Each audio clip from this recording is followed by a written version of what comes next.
Karim Akouche pour la présentation du dernier mémoire de la journée. Alors, je vous mentionne que vous avez 10 minutes pour présenter votre mémoire, suivi d'un échange avec les différents groupes parlementaires. Alors, la parole est à vous. Mesdames et messieurs les députés, bonsoir. Je veux d'abord dire ma gratitude au Québec qui m'a accueilli en 2008. Je suis parti d'une France en déliquescence morale et économique. 6 ans auparavant, j'avais déjà quitté l'obscurantisme religieux et la junte qui règne encore en Algérie. J'avais fui les barbouzes qui oppriment les Berbères, et plus particulièrement les Kabyles, mon peuple. Et en ce moment, ils sont en train d'opprimer les Mozabites, un autre peuple berbère. J'avais cru trouver en France un remède à mes blessures identitaires, mais quelque temps après, j'ai déchanté. Le contentieux historique entre l'ex-puissance coloniale et mon pays perdu est lourd.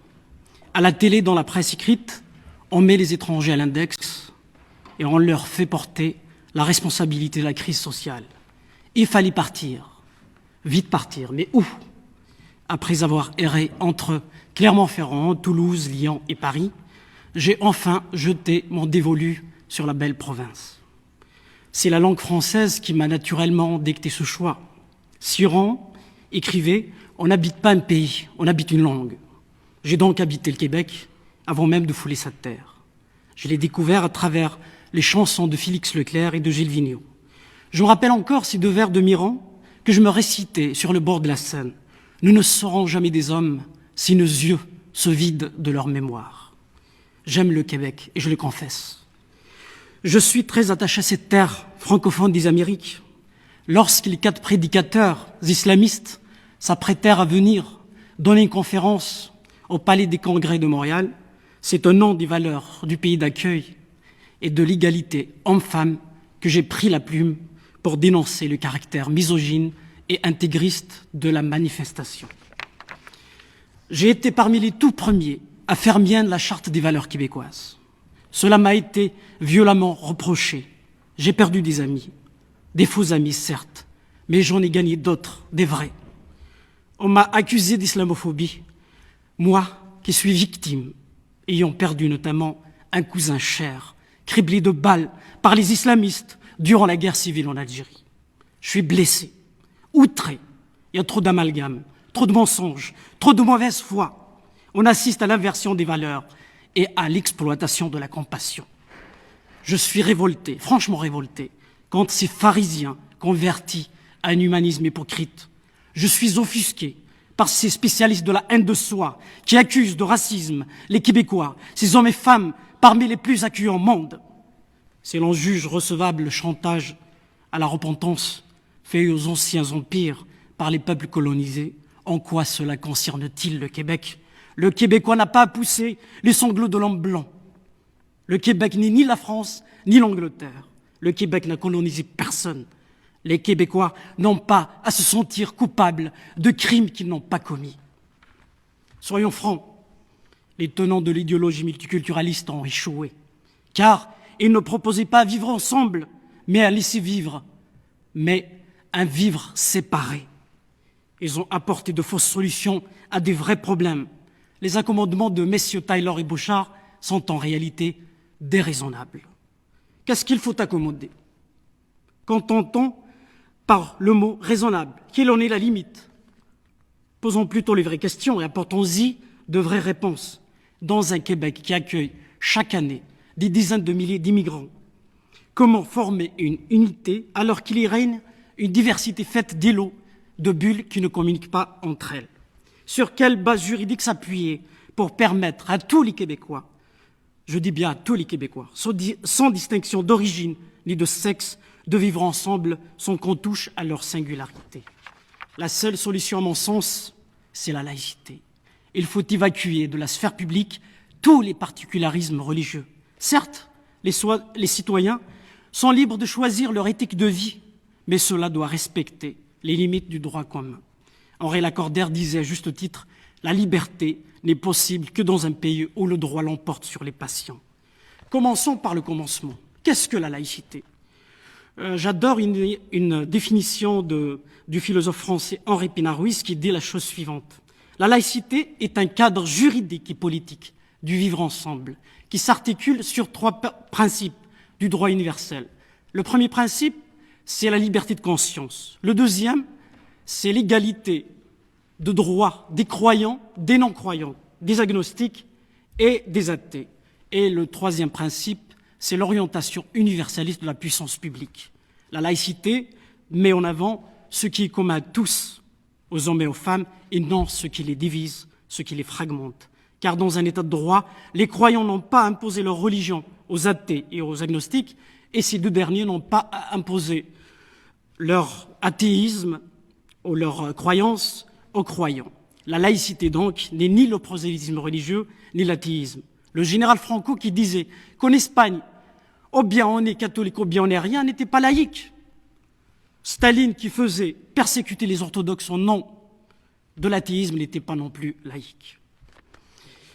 Moi, j'aime pas l'adjectif laïcité ouverte, le concept. La laïcité ouverte, pour moi, c'est l'ouverture à l'intégrisme. Ceux qui adjectivent la laïcité cachent leur jeu sournois. Ils y sont en réalité hostiles. Faute de la combattre frontalement, ils se l'approprient en la pervertissant, en y donnant un sens tronqué. C'est comme pour les militantes qui affublent le féminisme de mots islamiques. Elles font en réalité un travail de sape contre le vrai féminisme laïque et universel. La plupart des ennemis de la laïcité sont nostalgiques d'une époque révolue et ils regrettent d'en avoir perdu les privilèges. Adjectiver la laïcité, c'est produire des brèches dans cette digue qui protège l'État contre des tentations intégristes. Si on suit la logique des détracteurs de la laïcité, pourquoi, se demande Pénaruiz, le philosophe, ne parle-t-on pas d'égalité des sexes ouverte, de justice ouverte, de droits de l'homme ouvert? Si on suit donc la logique de ceux qui ont inventé la laïcité ouverte, ouvrons tous les idéaux. Il n'y a pas de limite donc. La laïcité est une idée universelle. Elle ne vient non seulement des Lumières, mais aussi d'Afrique du Nord. Déjà au Ve siècle, le pape Berbère Saint-Gilaz l'avait explicité dans une lettre adressée à l'empereur byzantin. Il disait ceci: en matière politique, le prêtre doit se plier aux ordres de l'empereur, et en matière de religion, l'empereur doit écouter le prêtre. Contrairement à ce que pensent les ingagnants du journal La Presse, la laïcité n'est pas une idée importée de France. Plusieurs pays l'ont adoptée, citant entre autres le Mexique, Cuba, les Pays-Bas, la Belgique et même le Kosovo. J'approuve l'interdiction des signes religieux ostentatoires dans les établissements publics prônés par le projet de loi 60, mais en partie seulement, car il faut étendre ses devoirs et ses obligations aux élèves et aux étudiants. L'école est un lieu de construction de soi où l'on apprend le savoir, autrement dit, ce qui est commun à tous. L'éducation, disait Jacques Miglioni, ne doit pas se donner pour mission d'adapter les élèves à la société, mais de leur fournir les clés intellectuelles pour choisir la société dans laquelle ils souhaitent vivre. Pour que les conflits politiques et religieux ne soient pas importés dans les salles d'études et les cours de récréation, il faut absolument y interdire le port de tous les signes religieux ostentatoires. J'aurais également souhaité que le gouvernement inscrive dans la charte un article interdisant le port du voile intégral sur la voie publique. Cela permettrait aux femmes victimes de l'intégrisme de s'en libérer, car le voile intégral est aux antipodes des valeurs universelles et les valeurs québécoises. Il rabaisse la femme en lui ôtant son identité. L'être humain se définit tout simplement par le visage, disait Lévinas. Le voile intégral supprime la dignité, la féminité et la liberté de la femme. De plus, il n'est pas un vêtement innocent. Il est un élément de propagande de l'islam politique qui vise à occuper la voie publique. Il est un marqueur de territoire. Je n'aime pas le mot islamophobie, parce que vous faites de la politique. Tout combat idéologique est avant tout un combat sémantique. Le mot islamophobie signifie crainte de l'islam. Serait-il raciste celui qui a peur d'une religion, en l'occurrence l'islam? L'islam est une religion et non une ethnie. Le mot islamophobie est utilisé par les fondamentalistes musulmans dans une posture victimaire afin de répandre leurs idées obscurantistes en Occident. C'est un mot bâillant, rabâché à tort et à travers, en vue de museler les détracteurs de l'islam politique et d'étouffer toute critique sérieuse de l'intégrisme. Ce vocable est devenu une sorte de délit de blasphème. Or, l'islam est critiquable comme toutes les religions et les idéologies. Le critiquer, ce n'est pas dénigrer les musulmans, c'est faire avancer le débat public sur des questions essentielles. J'arrive à la conclusion. Le Québec de demain sera laïque ou ne sera pas. On mesure la grandeur d'un peuple à la solidité de son État. On jauge la solidité d'un État à la consistance de ses valeurs. C'est le religieux qui doit se plier aux lois de l'État et non le contraire. Adapter les institutions en fonction des caprices des croyants, c'est affaiblir assurément l'État. Et quand l'État est affaibli, il devient vulnérable, il devient une passoire, il flanche, il courblichine. Quand l'État est fragile, les fanatiques en profitent pour semer leur haine. J'en veux pour preuve l'islamisme qui a soumis bien des pays. Il a gangréné les écoles, il a brûlé les églises, il a souillé les institutions, il a assassiné les identités et les cultures. Si l'Algérie avait été un État laïque, le génocide des années 90, qui a fait plus de 200 000 morts, n'aurait jamais eu lieu. L'élite algérienne, en grande partie, a failli et l'histoire l'a déjà condamnée. Si l'élite québécoise rate ce rendez-vous historique avec la laïcité, elle aussi, elle sera jugée sans pitié. Je termine par la conclusion. Il reste à peu près 30 Juste secondes. la citation d'un grand philosophe allemand, Schopenhauer, qui a dit la chose suivante: toute vérité franchit 3 étapes. D'abord, elle est ridiculisée. Ensuite, elle subit une forte opposition. Puis, elle est considérée comme ayant toujours été une évidence. La charte de la laïcité est la vérité. Après que ses détracteurs l'auront raillée et combattue, elle deviendra un jour une évidence. Bientôt, elle triomphera. Merci. Alors, merci pour votre présentation. Alors, à la période d'échange, je cède la parole à M. le ministre. Merci, M. Accouche. J'ai lu avec beaucoup d'intérêt votre mémoire. Et d'ailleurs, je souhaite que les gens qui nous écoutent prennent la peine de le lire. Il n'est pas tellement long.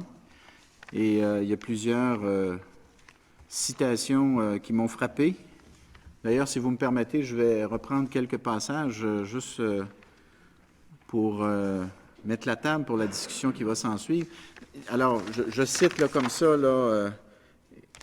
quelques extraits. Entre le fort et le faible, entre le riche et le pauvre, entre le maître et le serviteur, c'est la liberté qui opprime et la loi qui affranchit. Citation de Lacordaire que Camille Lorrain utilisait du temps de la loi 101. Et je pensais que c'est Camille Lorrain qui avait créé cette citation. Et là, à la lecture de votre mémoire, je me rends compte qu'il citait Lacordaire. Vous nous apprenez également dans votre mémoire que la laïcité vient du mot grec « laos », qui veut dire « unité d'une population ». Et vous dites « laos » a donné le mot « laïcus » qui signifie « membre d'une population que rien ne distingue ». Laïcus. Laïcus? Laïcus. Excusez-moi, mon latin ou mon grec, encore pire. Ensuite de ça, la laïcité, cette digue qui protège l'État contre des tentations intégristes. Moi, j'ai utilisé le mur. J'ai dit que la laïcité, c'est un mur qu'on plaçait devant les intégrismes. On n'est pas loin.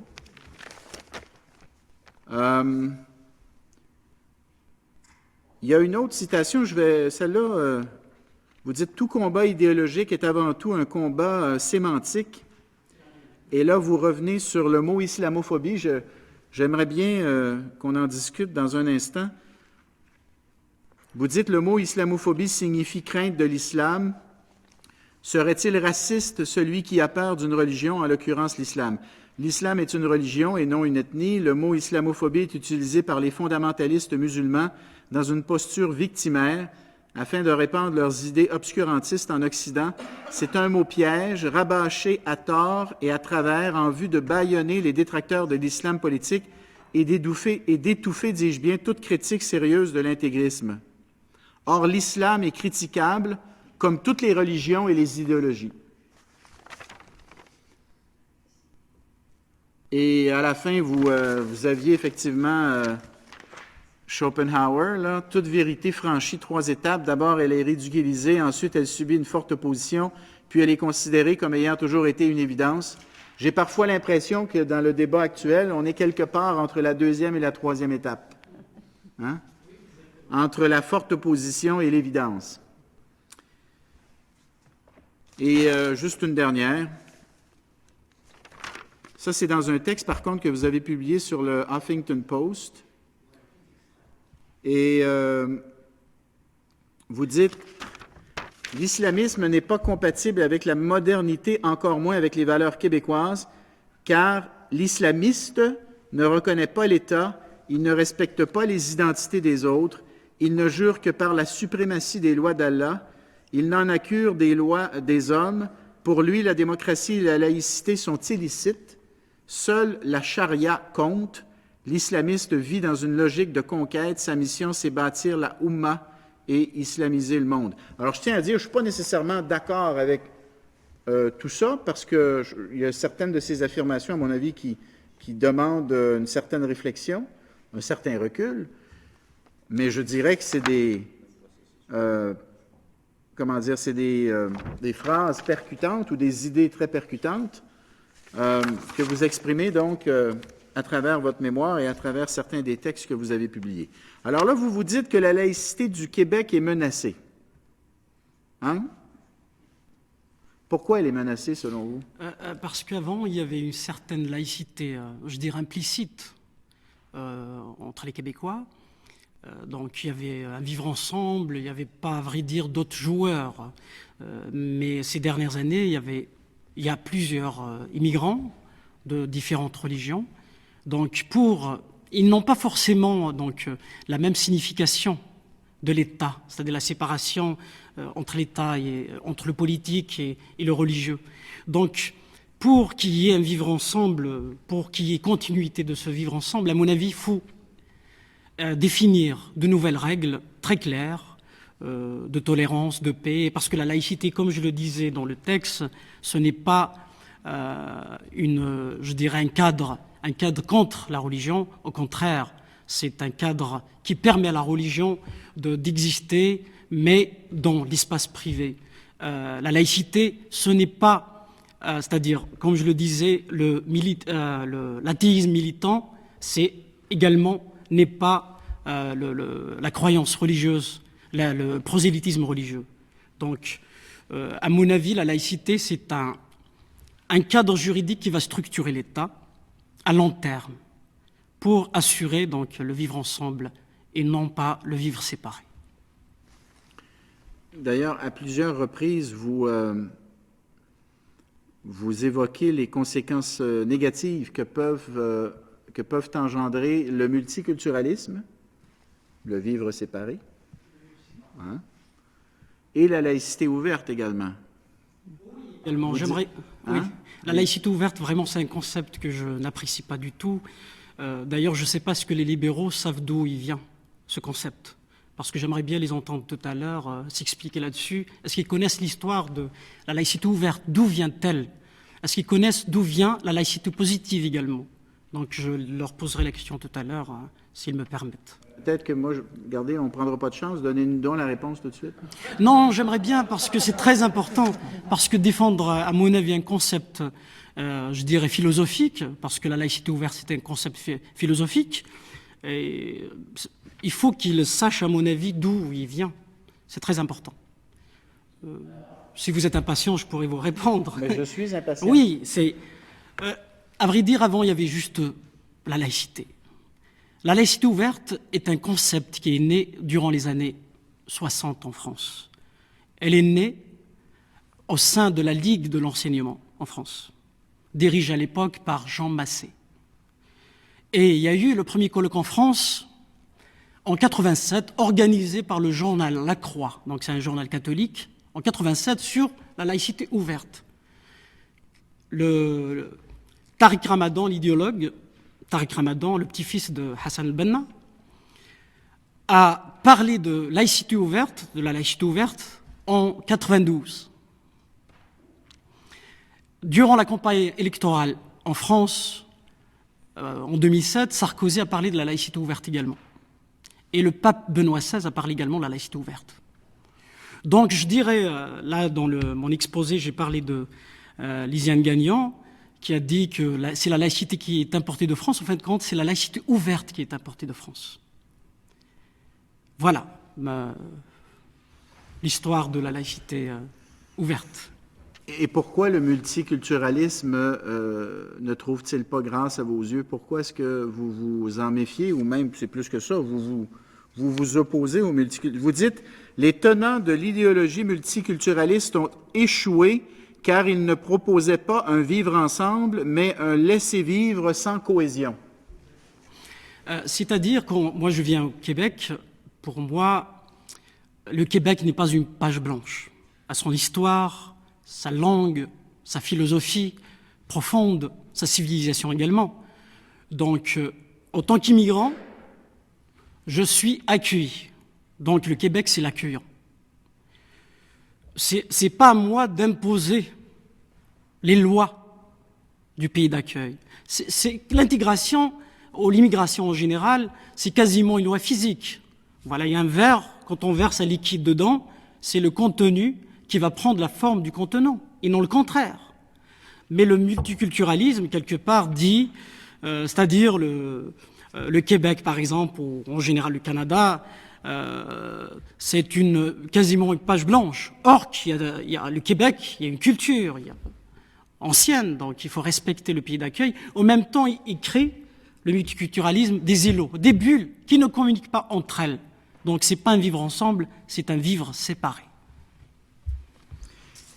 À la page 6 de votre mémoire, vous écrivez « La laïcité met en avant ce qui est commun aux hommes et aux femmes et non ce qui les divise ou les oppose. Car dans un état de droit, les croyants n'ont pas à imposer leur religion aux athées et aux agnostiques, et ces derniers, les athées et agnostiques, n'ont pas à interdire aux croyants de pratiquer leur foi, dis-je bien, dans la sphère privée. » Je ne sais pas pour vous, mais moi, j'ai parfois l'impression que dans ce débat-là, il y a de plus en plus de gens qui... en tout cas, il y a un certain nombre de personnes qui se sont prononcées dans ce débat-là qui remettent carrément en question le fait que de travailler pour l'État implique un certain nombre de responsabilités supplémentaires envers les citoyens. Alors que moi, c'est une de nos prémices, c'est de dire, travailler pour l'État, ça implique un certain nombre de responsabilités parce que tu es au service de tes concitoyens, tu es payé par tes concitoyens, et donc tu as un certain nombre de devoirs et d'obligations qui viennent avec ça. Et donc, parfois, j'entends des personnes qui sont opposées à la Charte qui, donc, ne reconnaissent pas cette responsabilité supplémentaire pour les personnes qui sont au service de l'État. Et c'est comme si, dans leur esprit, la vie privée se confondait avec l'espace étatique. Alors que vous, visiblement, vous faites une distinction entre les deux. Certainement. C'est-à-dire, travailler pour l'État comporte des obligations. Et en même temps, je ne suis pas d'accord avec ceux qui disent on va juste interdire le port des signes religieux, c'est-à-dire aux gens, aux fonctionnaires de l'État, comme des policiers, des juges et des gardiens de prison. Je ne comprends pas.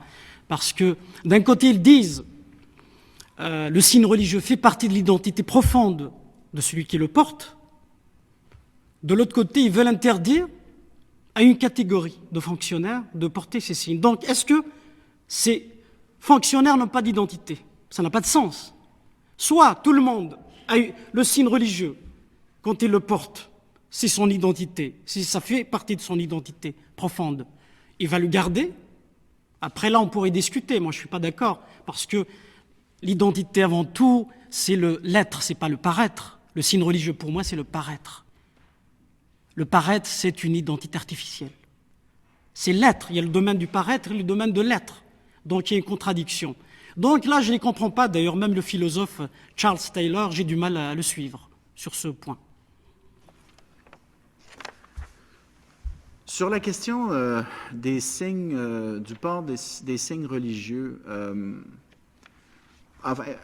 sur la question du voile en particulier, tiens, parce que le niqab, la burqa, le tchador, de façon générale, je pense qu'il y a un consensus assez fort pour dire que ce sont des symboles intégristes. Mais sur le voile, il y a un débat. Vous situez-vous, vous, là-dedans? Parce qu'une des choses qui apparaît dans ce débat que nous avons au Québec actuellement, une des questions qui se posent présentement, c'est est-ce qu'il est possible de distinguer la personne qui porte le voile du symbole ou de la symbolique qu'incarne le voile. En d'autres mots, la personne peut le porter par choix, ou en tout cas, elle a la conviction de le porter par choix. Donc, elle exerce sa liberté par le port du voile. Mais le voile lui-même pourrait avoir une signification autre dans le regard de celui ou de celle qui voit ce voile-là. Il pourrait avoir une signification autre que la signification que lui donne la personne qui le porte. Vous comprenez ce que je veux dire, n'est-ce pas? Il y en a pour qui le voile, c'est un symbole de l'islam politique. Exactement. Mais la personne qui le porte est pas nécessairement, endosse pas nécessairement l'idéologie de l'islam politique. Elle peut croire que c'est son Dieu qui lui demande de le porter, le voile. Elle n'est pas du tout dans la politique. Alors, vous voyez cette espèce de tension? Très très bien, j'ai essayé même de réfléchir à cette question. Moi, je trouve que les gens qui posent cette question, est-ce que les femmes qui le portent par choix ou non, etc., se trompent. Parce que la véritable question est la suivante. Que symbolise le voile? Que représente le voile? C'est ça. Est-ce qu'elle représente la libération de la femme ou son oppression? Pour ma part, je dirais, le voile est un symbole intégriste qui opprime la femme, qui rabaisse la femme, qui avilit la femme. Voilà mon point de vue, parce que je viens d'un pays où on n'a pas vu surgir l'intégrisme. On n'a pas vu l'intégrisme lorsqu'il était en train de pousser à l'ombre des institutions de l'État algérien. Voilà. Donc, mais si vous voulez que je réponde à la question « est-ce que les femmes le portent par choix ou non ?», moi j'ai essayé de réfléchir à cette question et j'ai trouvé plusieurs catégories. Il y a des femmes qui le portent, je dirais par choix, mais c'est une infime minorité. La plupart de ces femmes, je dirais pas ils le portent par choix, ils le portent pas comme vêtements refuge, sont conditionnés. Ils ont vécu peut-être des situations très difficiles, donc ils le portent pour se réfugier dans ce vêtement. La deuxième catégorie, je dirais, les femmes le portent par intimidation, parce qu'il y a des femmes qui sont intimidées et le portent par intimidation. La grande majorité, je dirais, de femmes qui le portent par obligation. Et il y a une catégorie, je dirais la dernière, le porte par ruse. Ruse, je m'explique. On a vu un débat entre Jamila Ben Habib et la jeune coquette Dalila Wada. C'était un débat intéressant. Déjà, c'est pas le voile, ce qu'elle porte. C'est un voile fait qu'aurait fait Christian Dior, peut-être. Donc c'est un voile fleuri. Il faut essayer de comprendre pourquoi elle porte un voile comme ça et il dit, voilà, je le porte par choix. C'est pour ça que je dis, elle le porte. Je dirais pas qu'elle, plusieurs femmes qui portent des voiles fleuris comme ça, le portent par ruse. La plupart sont manipulées par des intégristes. Ce qu'on appelle en arabe taqiyya. Taqiyya, c'est le visage à double face. Un visage pour séduire, pour plaire aux Québécois, et un autre visage pour faire le travail pour les intégristes. Voilà. Donc il faut faire vraiment attention à ça. Après, je ne peux pas rentrer dans la tête des femmes qui portent le voile. Mais la véritable question est la suivante. Que représente le voile? Que symbolise le voile?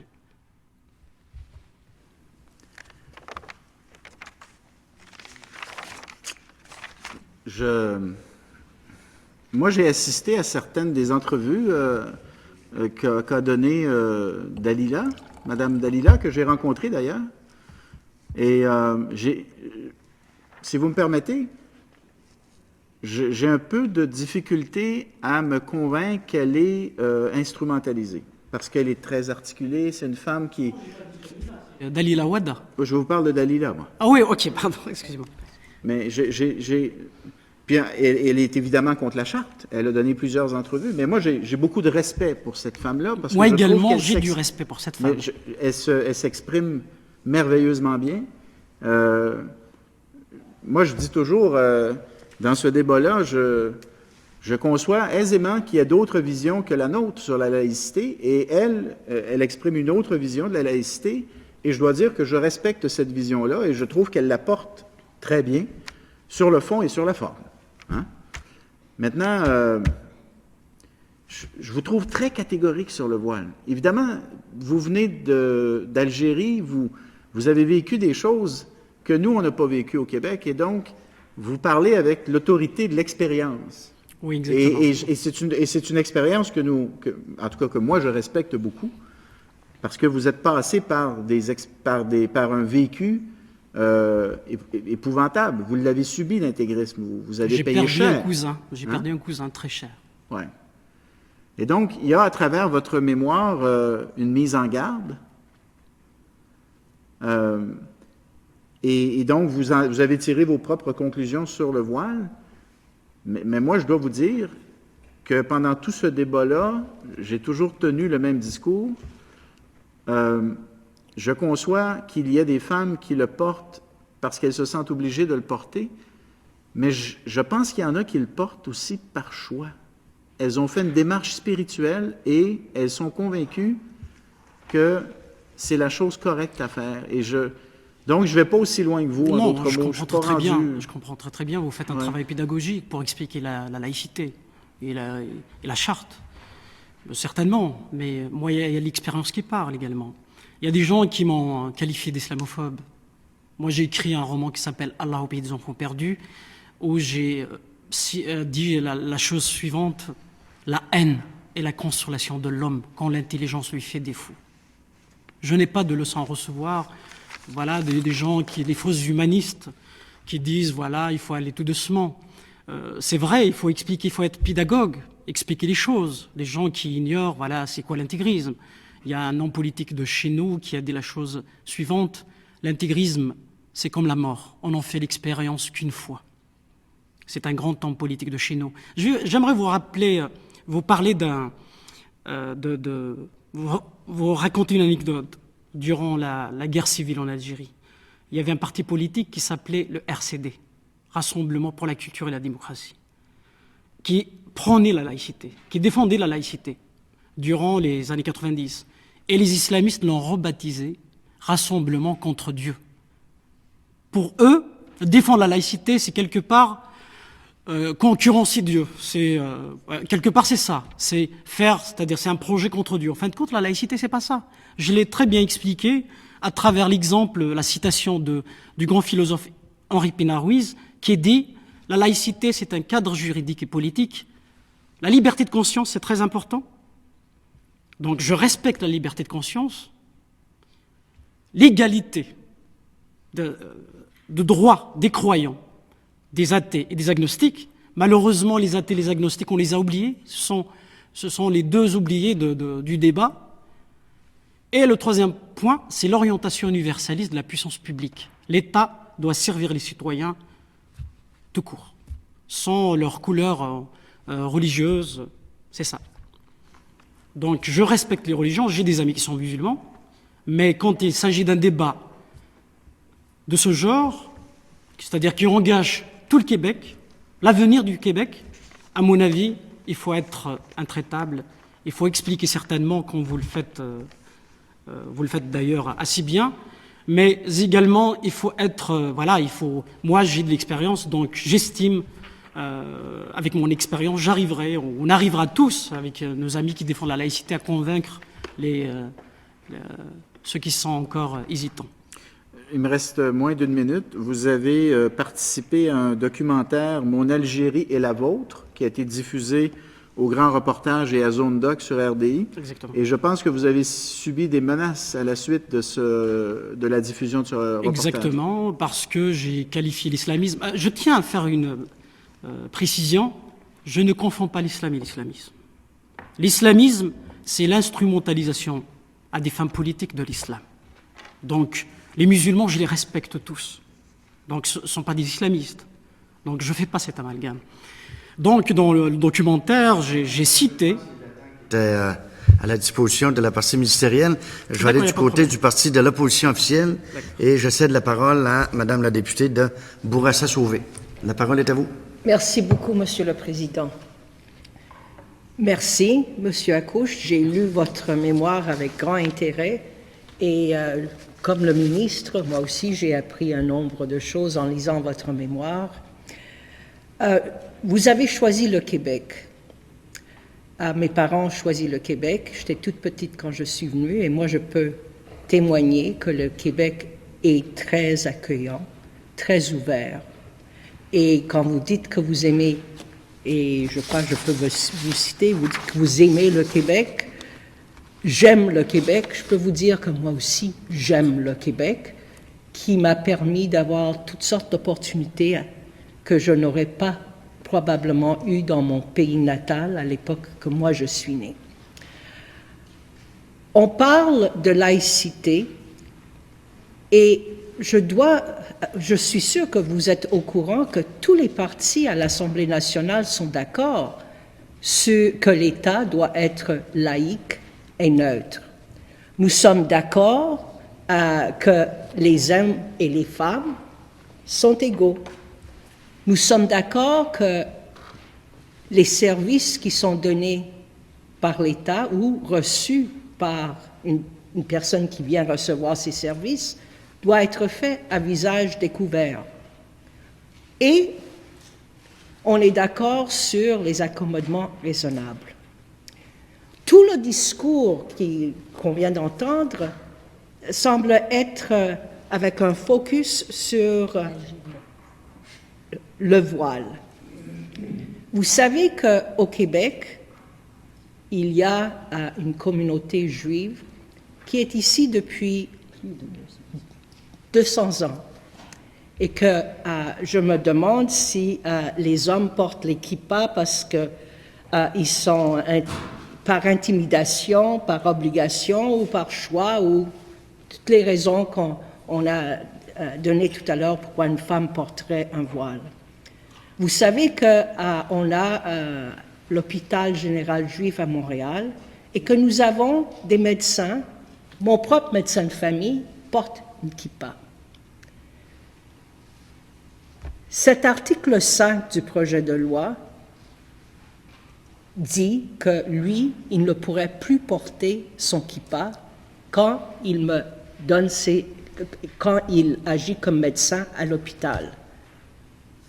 Est-ce que vous êtes d'accord avec ça? Est-ce que vous êtes d'accord que ces gens qui sont là depuis 200 ans et qui ont, depuis toujours, ont compris que la porte du kippa n'affectait rien dans la société, n'affectait pas la laïcité de la société, soudainement, ils ne peuvent plus pratiquer la médecine au Québec? Je peux vous répondre? Si. Oui, merci. Donc, vous dites d'abord que vous êtes, c'est-à-dire tout le monde ici, tous les partis, sont pour la laïcité. Vous êtes pour la laïcité ouverte. C'est pas la même chose, madame. Je suis désolé. La laïcité ouverte, c'est pas la laïcité. On est pour la laïcité de l'État. Et écoutez, s'il vous plaît, répondez à ma question sur les Juifs. Et sur la laïcité, on va revenir là-dessus dans un instant. Non, il n'y a pas de problème. Moi, je vais vous citer un exemple. Un exemple. Une infirmière, par exemple, qui refuse d'administrer un médicament, un calmant, un patient, sous prétexte que sa religion ne lui permet pas, est disqualifiée par avance. Parce qu'il ne respecte pas sa déontologie. Mais si vous regardez l'article 12 de la Charte sur la laïcité, le médecin et le pharmacien peuvent refuser de donner un service professionnel à cause de sa croyance. Moi, pour répondre, donc, le médecin ses parents sont ici depuis 200 ans, par exemple, on ne va pas lui interdire de porter la kippa. Moi, sincèrement, la loi est la même pour tout le monde.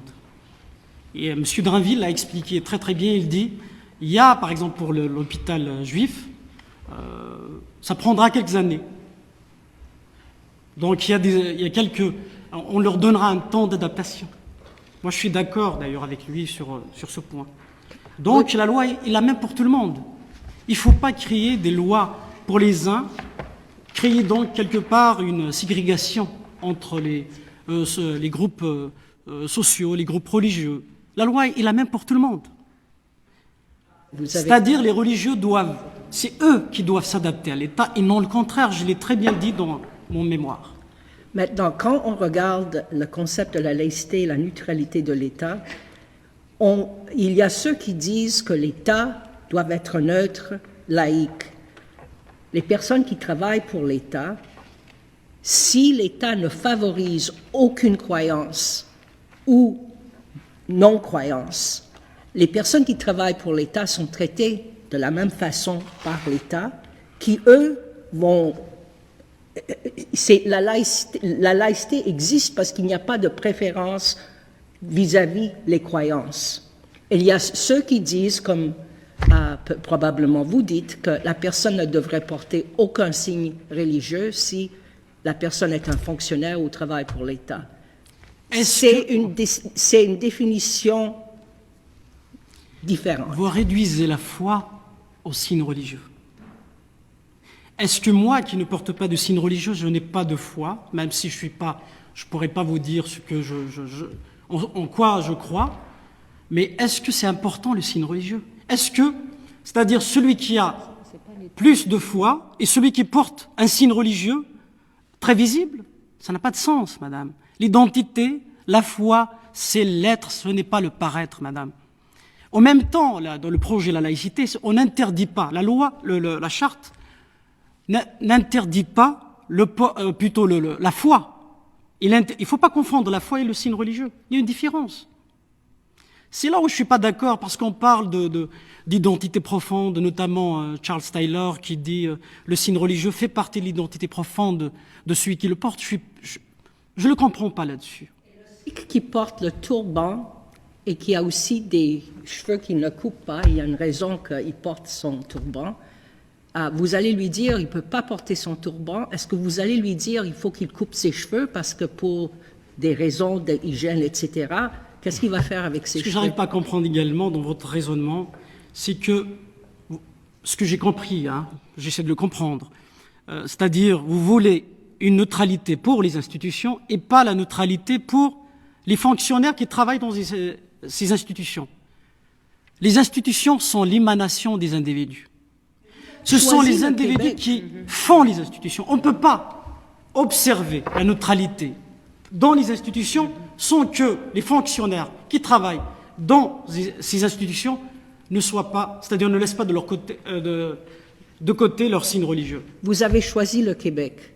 Exactement. OK. Et vous avez choisi un Québec où aujourd'hui, il n'y a aucune interdiction sur les signes religieux. Et vous-même avez dit que le Québec est ouvert et accueillant. Exactement. OK.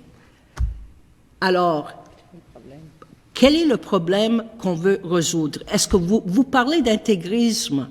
Est-ce que vous croyez que la charte va faire quoi que ce soit contre l'intégrisme? Qu'est-ce qu'il y a dans la charte qui va attaquer l'intégrisme? Je pourrais vous répondre simplement. La charte, certes, n'est pas suffisante pour contrer l'intégrisme, mais la charte est un cadre.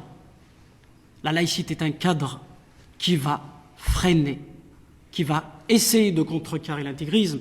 C'est une mesure, je dirais, même plus qu'une mesure, c'est un cadre qui va stopper l'intégrisme. C'est un cadre nécessaire pour faire face au rôle compresseur intégriste. Vous connaissez l'histoire. Il faut certainement accompagner cette charte par des mesures d'ordre économique et social pour certainement résoudre des problèmes de chômage qui existent dans la communauté, donc les communautés, différentes communautés. Voilà, certainement. Après, certainement, ce n'est pas une mesure suffisante, mais nécessaire à mon avis pour faire face, c'est-à-dire au chômage, etc., et pour contrer l'intégrisme. Pour faire face au chômage, oui, le nombre de personnes... C'est pas au chômage, je voulais dire, c'est-à-dire c'est une mesure nécessaire pour régler le problème du racisme, nécessaire mais insuffisante, mais également nécessaire et insuffisante pour contrer l'intégrisme. Si le gouvernement ne permet pas de signes religieux parmi les fonctionnaires ou dans les hôpitaux ou dans les écoles, etc., les mêmes personnes qui ne pourront pas trouver d'emploi chez l'État ne pourront pas trouver d'emploi dans le privé car beaucoup vont décider que si une personne qui porte un signe religieux n'est pas acceptable à l'État, pourquoi ça devrait être acceptable pour eux? Est-ce que vous croyez que vous allez réduire le chômage? Qu'est-ce que vous allez faire avec tous les gens qui seront pas prêts à enlever leur signe religieux? Parce que c'est une croyance profonde pour ces gens-là. La véritable question, madame, est-ce qu'on a le droit de mettre en avant, beaucoup plus en avant, sa croyance religieuse et son travail, son éthique derrière?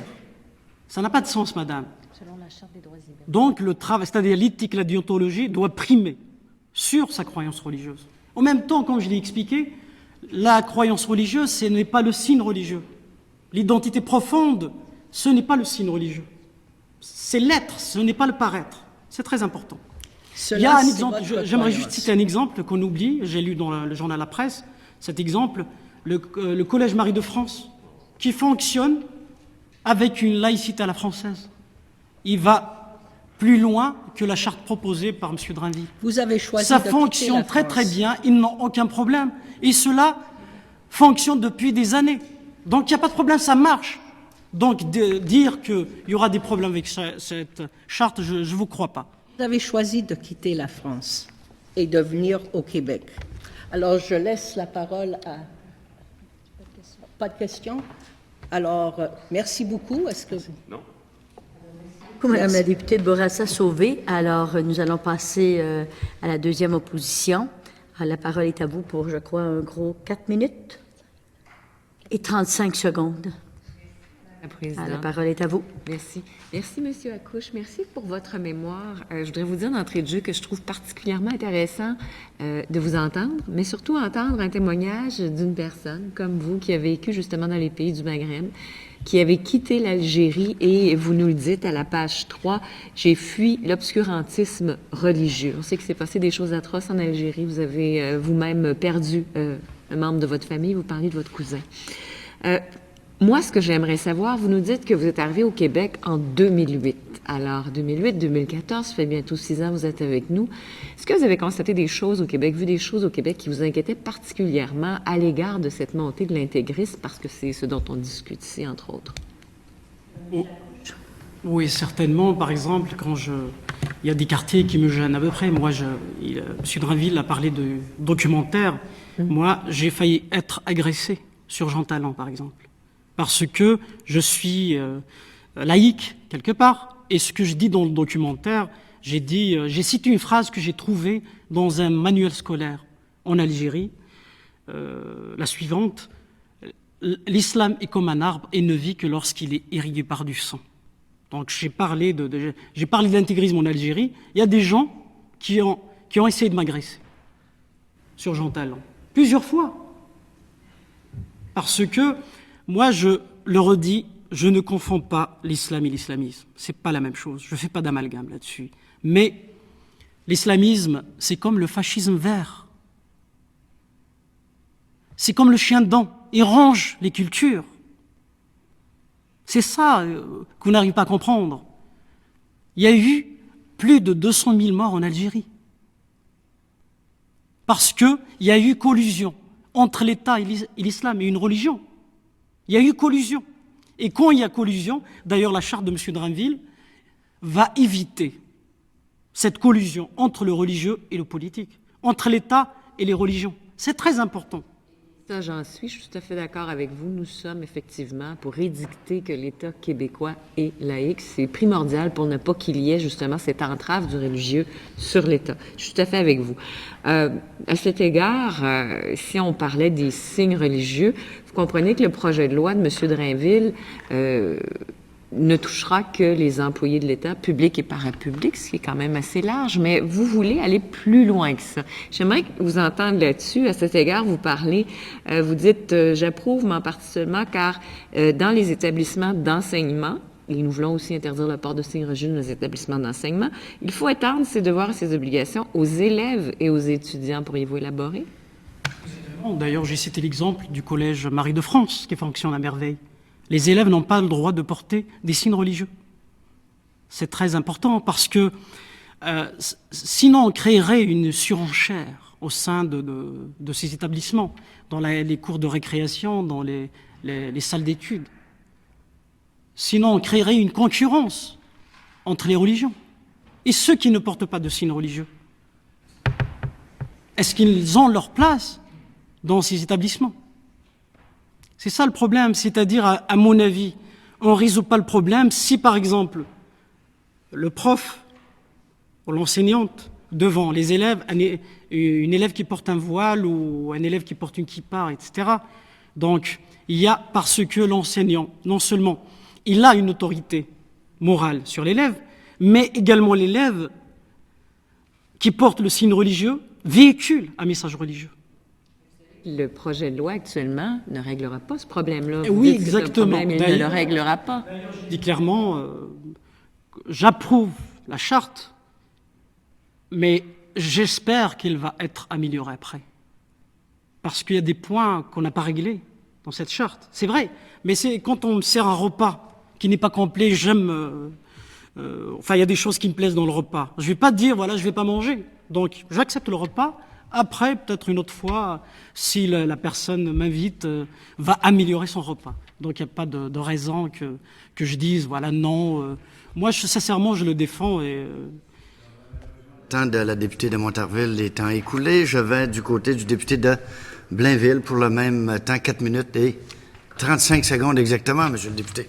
Merci, Monsieur le Président, Monsieur Accouche, merci d'être là. Surtout à cette heure, c'est pas toujours facile.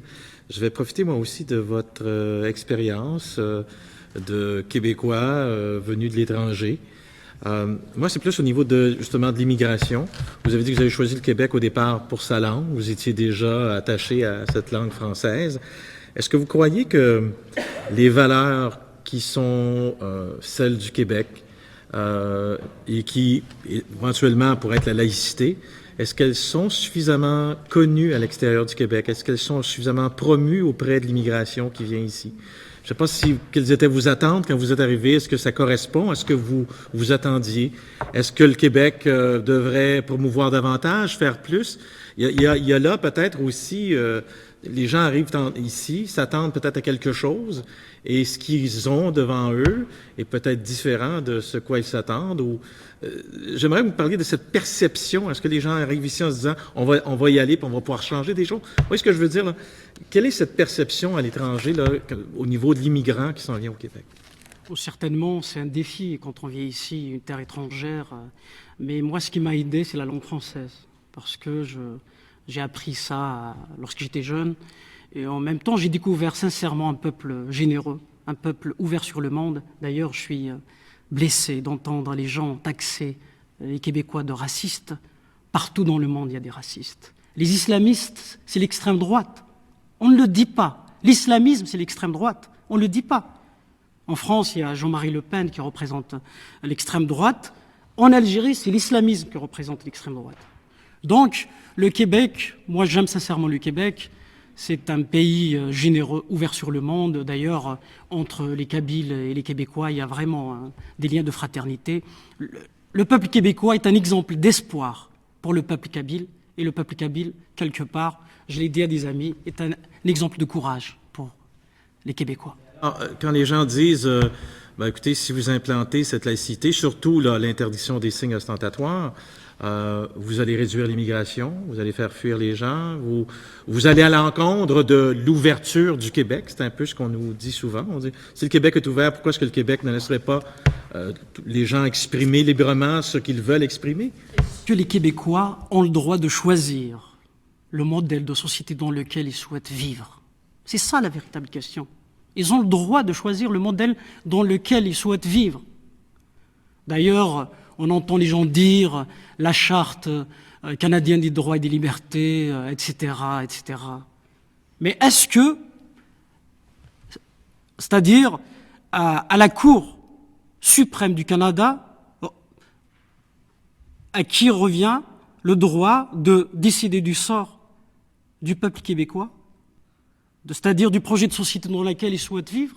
Je suis désolé, les Québécois sont un peuple majeurs et vaccinés, ils ont le droit de choisir la société dans laquelle ils souhaitent vivre. Donc la laïcité fait partie de leurs valeurs. Parce qu'il y a eu la grande noirceur, il y a eu la Révolution tranquille. On ne va pas tourner le dos à ces acquis.